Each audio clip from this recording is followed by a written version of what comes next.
right, Compass family. We want to get into the important thing today, which is your credit profile. I want you guys to keep this at the forefront of everything that you're going to set out to do, whether as an individual or a business. Your credit profile is always going to come back to make you or break you. So the first important stop in your credit profile for most people, whether you're a business or an individual, is the purchase of your first primary real estate. Okay? So we're going to start with that at the top of the web. And by the way, we use the web because all roads are going to lead back to your credit profile. And in the end, you're going to see how everything is interconnected, like most things in life. So let's start with primary real estate. That's the first important stop for most people in life where their credit profile is going to be very important. One of the good things with the primary real estate process is that it's not as stringent when it comes to the requirements in terms of your credit profile and your credit score. For example, if you're going to purchase a home FHA, which is where you put 3.5% down and you get the opportunity to have a 580 credit score. How amazing is that? And if you're going conventional, which is 20% down, you get the opportunity to have a 620 credit score, which is not too bad neither relative to most other areas. And also, we'll put it out there that the higher your credit score, the better your interest rate, for those of you who don't know. The next important stop with your credit profile is real estate investment. Yup. And of course, this is where things start to get a little bit more difficult. Because when you get to this stop, it needs your credit profile to be even cleaner. See how clean the middle of this web is? That's the way you want your credit profile to be. With real estate investing, 680 is most times the minimum if you're going to go with private lenders, and 680 is the floor. If you're going to put the home in your name or as a second home, 620 is acceptable.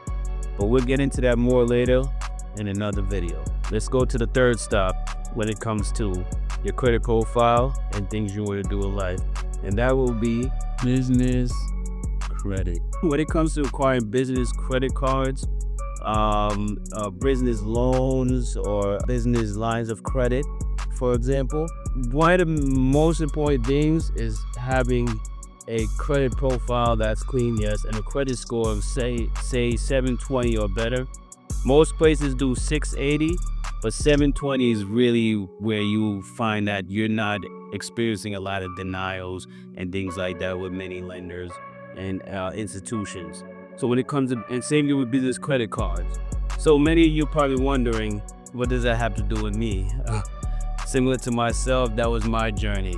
You figure you open a business and boom, you get credit of the business name. At least that's the way they show it, right? But the truth is, I'm not sure if you ever heard of it, but you can open a business today and get credit, business credit cards, business lines of credits, business loans in the business's name with you being what's called they call it PG or personal guarantor. However, that leads back to them checking your personal credit profile.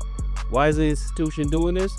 Because the way they look at it, the way that you handle your personal credit is no different than the way you're going to manage and maneuver the business credit.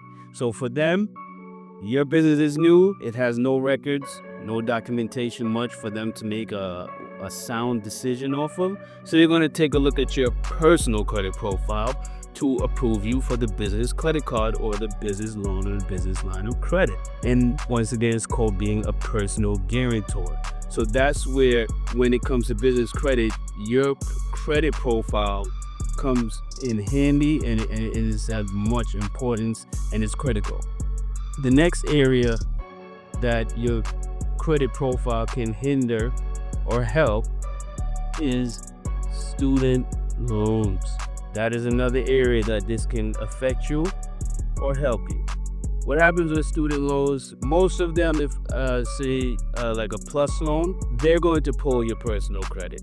And of course, similar to the FHA, because most government-backed loan programs don't require too stringent of a credit score. However, they do require one that's adequate enough, especially with the student loans.